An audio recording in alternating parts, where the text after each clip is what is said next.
So we've now looked at a whole bunch of word embedding approaches.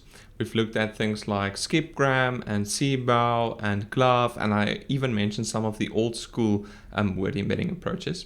And the question is now, well, you've got a bunch of approaches. Which one actually works best? Or maybe for my specific domain, for the specific problem that I'm looking at, which of these word embedding approaches work best? And that's what we're going to look at in this video. One methodology when you want to evaluate your word embeddings is to do a qualitative evaluation, which basically means visualizing and looking at the word embeddings. And we've seen one qualitative approach already when I spoke about the skipgram model, where what we did was we took the model and we embedded all of the words in our vocabulary. And then what you would do is you would select a small set of words as query words. You would take the query word embedding for maybe referendum, and then you would find the closest other embeddings out of all the embeddings that you've calculated for your vocabulary. You would calculate the cosine distance between the referendum embedding and every one of the other embeddings, and then you would, for instance, find the top 5 closest words. And we saw in the skipgram video that things like mandate and vote and constitutional are close to referendum, and that makes sense. For war, you have words like terrorism and deportation, quite horrific words, and those things are associated with the word war. And I'm not a huge fan of qualitative evaluation approaches, but they do help us to actually see what's going on. And for word embeddings in particular, I like this approach of just finding the closest words and basically printing them out and seeing what they look like. One thing I did when I actually trained the skipgram model, and this is a very simple skipgram model, not with negative sampling or anything like that, was as I was training the model, as I was doing gradient updates, every few gradient update steps, I would actually print out the closest words for the same set of query words. And it was pretty cool to see as I'm training the model, how the model gets better with matching my intuition for what should be close to referendum and what should be close to Venezuela. So that's one qualitative evaluation approach. The other approach is to actually look at the embeddings, visualize them in 2 or 3 dimensions. Now the problem is when you're training a word embedding approach, maybe you're using 100 or 200 dimensional word embeddings, and you can't look at 200 dimensions. Even 4 dimensions is difficult to visualize. So what you would do is you would use a dimensionality reduction approach to map that high dimensional space down to a lower dimensional space where we can actually visualize what is going on. And there's a number of dimensionality reduction approaches that you can use. Principal components analysis, you can go and watch my videos on that. And that's a very simple linear projection approach. It's not particularly tailored for visualization, so there are more advanced approaches like t-SNE, and then UMAP, which is really what the cool kids today use for visualizing embeddings. There's this very cool tool called TensorFlow Projector that you can load up in a browser and can actually use to visualize some of these embeddings. So I wanted to quickly show you, and this tool actually allows you to load up your own embeddings and then use either PCA or t-SNE or UMAP to visualize the embeddings, and to even set some of the settings for these visualization approaches. So let's just have a look at the TensorFlow Projector. So here I've actually done PCA, and I've just loaded up the Word2Vec 10K dataset. I've got no idea what this is, but I assume it's Word2Vec for 10,000 different word types. Okay, and I selected PCA here. So you can see that this is the PCA projection of all of those word embeddings. And you can actually click on things like, okay, so unpaved, and then you can see what is closest in the original embedding space to that word. This is PCA. You can rotate it and you can basically see what goes on. PCA isn't a great visualization approach. So like I say, the cool kids today, t-SNE was a kind of the previous cool one, but now the cool one is UMAP. It takes a little bit of a while to actually calculate because it's based on nearest neighbors. And what UMAP tries to do is, in its projection, when you visualize it in 3 or 2 dimensions, it tries to preserve the local proximity, so that things that are close by to each other, and like in 1 or 2 nearest neighbors, or in this case 15 nearest neighbors, that those things are still the 15 nearest neighbors after you've projected it into 3 or 2 dimensions. Okay, so your UMAP have finished, and you can actually rotate the UMAP space. This is what all the words looks like. I mean, it looks pretty cool and quite trippy. You can see that there's a bunch of words clustered here together. Okay, so let's see what are those words. Let's click on one of them. Pat, Tommy, Nancy, Mark. Okay, so these look like names that are bunched together there. Okay, let's go on this other side. We click here. Okay, bread, milk, drinks, wool, crops, fish. Okay, so that's a bunch of food things. Okay, so you can get the idea that you can actually like visualize what is going on in your space. Here's some mathematical stuff. So you've got words like omega, and you see I got phi, sigma, angle denotes some vector. So you can see that these are some like mathy words. Adjectives, I don't know what the fudge this is. Interstellar glucose. Okay, so that's a little bit of a weird cluster. Okay, but you can get the idea. Northern highlands, mountains, hemisphere, inhabitants, region, province. Okay, so these are like geographical things, borders, atlasy type of stuff, Ireland, and so on. Okay, so that's one of the visualization approaches. TensorBoard, you can also go down to 2 dimensions. Okay, now it's like a static thing. Okay, so visualizing qualitatively what's happening in word embedding space, that's one approach to actually evaluate them. So when you're doing this qualitative thing about just outputting the closest word embeddings, and that's the approach I like, or whether you're visualizing them, it's a qualitative thing. It's a subjective experience, and very often when people write papers, they like spend a lot of time fiddling with UMAP to get like really nice examples, but you don't get a single number that summarizes how well this word embedding approach does. So that's where you want to do quantitative I can't say that word. Quantitative, I think that's right. Quantitative evaluations. Here there's basically 2 approaches. The one is extrinsic, where you would build a system, a downstream system, solving the task that you're actually interested in. And then you would calculate an accuracy or a F1 score or a recall or precision or whatever the downstream metric is that you're interested in. You would actually calculate that on your downstream task. Okay. The other approach is intrinsic evaluation, where you actually look at things intrinsically and you just try and get all the word embeddings for your vocabulary, and then based on that space itself, try and evaluate and see how well this word embedding approach does. So let me just expand a little bit on that.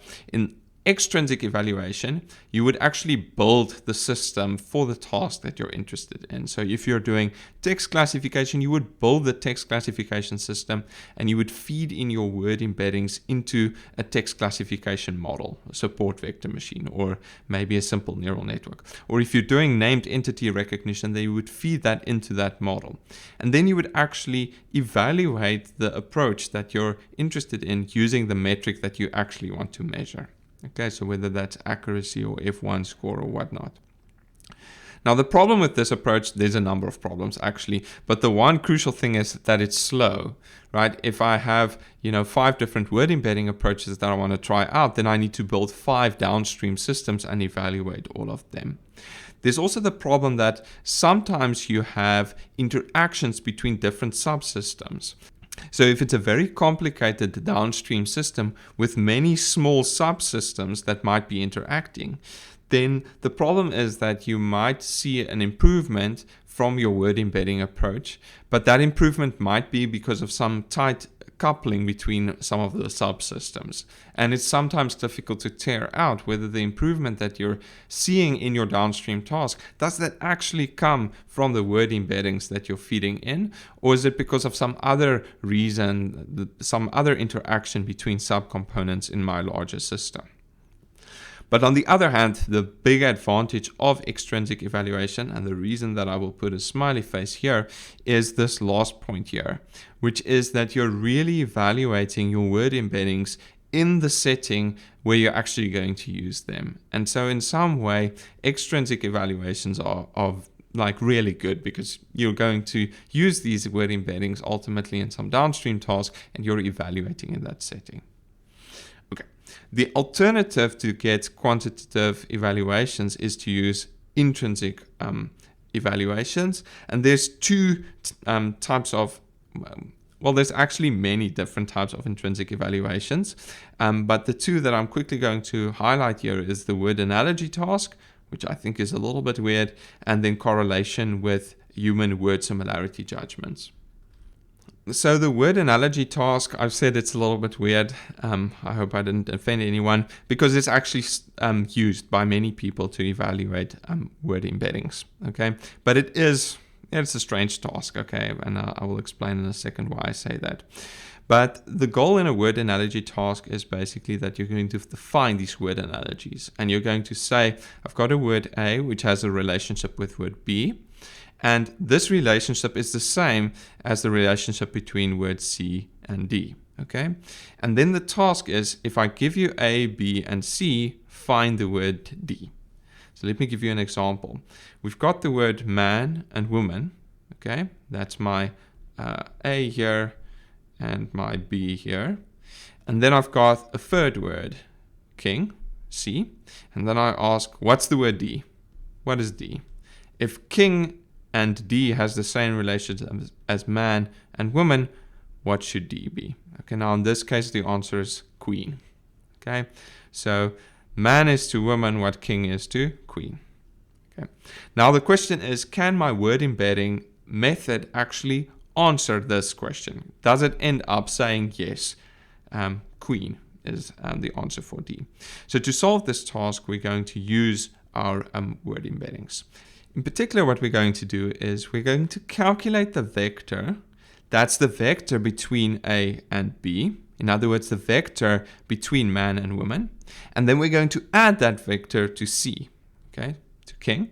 And then we're going to see this resulting vector in our embedding space. What real word embedding is this vector closest to? Is the resulting word embedding actually closest to queen? Let's just unpack that a little bit. So let's say our word embedding for man ends up being here. Okay, so that would be our word embedding for A. And our word embedding for woman ends up being here. Okay. Then what we're going to do is we're going to calculate VB minus VA, which gives us this vector running here. Okay. Then what we're going to do is we've got our word embedding for the word king. That's our other word in our analogy. And what we do is we add VB minus VA to this word king. Okay. Now, the resulting word embedding isn't necessarily a real word embedding. It's almost certainly not. It ends up somewhere there. And then the question is, I also have a whole bunch of other words from my vocabulary that I've embedded, and that's those green dots. And the question then is the closest green dot to this projection that we have here, is the closest green dot the word queen? In other words, is that green dot that we have here, is that queen? And if so, you get a mark. Well done. If not, then you lose a mark. Okay. Or you might see, is it in one of the three closest embeddings, if you use that as your metric. Very often what you do is you actually use cosine distance between this blue thing and the green vectors here to find the closest embedding. The one problem with this approach, and why I say this task is sometimes a little bit weird, is that your information might not actually be linearly encoded in your embedding space. It's really nice if it ends up being linearly encoded, but there's no guarantees that you have this very linear relationship between the different word types. Maybe this, I don't know, gender, sex thing is encoded in some very complicated non-linear way. It is in the space, but you just can't see it by doing these linear manipulations. Nevertheless, people use these word analogy tasks, maybe not so much these days, but at least at the start of word embeddings, people use these tasks quite often. And it's cool if it works. I mean, maybe I shouldn't take away from it too much. It is cool if these tasks work. So how you would do this is someone would give you a whole list of A, B, C, D words, and then you would actually see from this list, do I get the right answers, yes or no? In the paper introducing skipgram with negative sampling, there's actually this very nice visualization which blows your mind a little bit if you see it the first time. It uses PCA to visualize a bunch of word embeddings. So PCA is the most simple visualization approach that you can probably use, and it just does a linear projection. And despite its simplicity, it actually turns out to give this figure. And what you see here is that the vectors that goes from a country to its capital are almost exactly the same in all of these cases when you visualize these embeddings. And that's truly cool, despite all my criticism about word analogy tasks. The other intrinsic word embedding evaluation method that I want to talk about is correlation with human judgments. So how this would work is you would ask a whole bunch of people to rank how similar two words are on a scale from 0 to 10. Okay, so you give maybe a few hundred people, you give them the word tiger and the word cat, and you ask them how similar are these two words in a score from 0 to 10. Okay, and then what you would do is you would average all of these scores across many people. You would do the same for a whole bunch of other word pairs. So tiger and tiger, that's normally a test that you put in to see if you don't get dud humans to give you scores. Tiger and tiger should have a very large similarity score. You want a score of 10. And if you can see someone that is just randomly ranking words and they give this a 3, then you throw out that human judge. Okay, and then you've got other words. So book and paper probably has a relatively high score, computer and internet. And then maybe at the tail end of things, you've got things like stock and jaguar, which has a very low human similarity score. What you would then do is you would take your word embedding approach and you would give this word and you would get its word embedding. You would take this word, get its word embedding, and then you would write down, for instance, the cosine similarity between these two words. Okay, so you would take this is just an example, but you would take the cosine of your word embeddings and you would write down that score. Okay, and you would do that for each of the word pairs that you have in your data set of human similarity judgment, and you would write down the scores for each of the pairs. Dun, dun, dun, dun, dun. Then what you would do is you would actually rank. You would rank based on these distances. You would rank what are the most similar pairs to the least similar pairs according to my word embeddings. And then you would do the same to the human judgment. So you would rank all these word pairs according to what most humans say are most similar to least similar, right at the bottom. And then you've got these two ranked lists. And then you compare the ranking between these two lists. And you use a metric like Spearman's rank correlation coefficient. You can look that up on Wikipedia. You could use a metric like that to summarize how similar are these two rankings, the one from my word embedding approach and the one from the human judgment. And in that way, you can get a score that tells you, oh, well, this word embedding approach matches human judgments in this way. Now, this is still somewhat subjective, but it does mean you get one score, one metric out for how good a particular word embedding approach is. you can end up with tables like these in a paper, in papers, and I think this is the glove paper, where you can, for example, see the Spearman's rank correlation coefficient for a whole bunch of different models. So here, I think these models are some of the older school word embedding approaches. Here we've got continuous bag of words, which we looked at, skipgram. So these are the two word-to-vec models. We've got glove. Here we've got one of the classic models. Older school models again, glove, and Seabow again. So the difference between these top models are that they all have the same dimensionality. So remember, you can actually pick the dimensionality of your word embeddings, and that will influence the size of the model. So these ones are all the same size, and then here we've got bigger sized models. And so if we just look at all the 6 billion parameter models here, then you would see that glove that does the best out of all of these approaches. But you can do even better by making glove even bigger. So a 42 billion parameter glove gives you the best overall score out of all of these. And I think, just as a sanity check, they also trained a 100 billion Seabow model, which then actually led to a drop in performance. So overall, with the 42 billion parameter glove model, you get the best overall similarity to human judgments.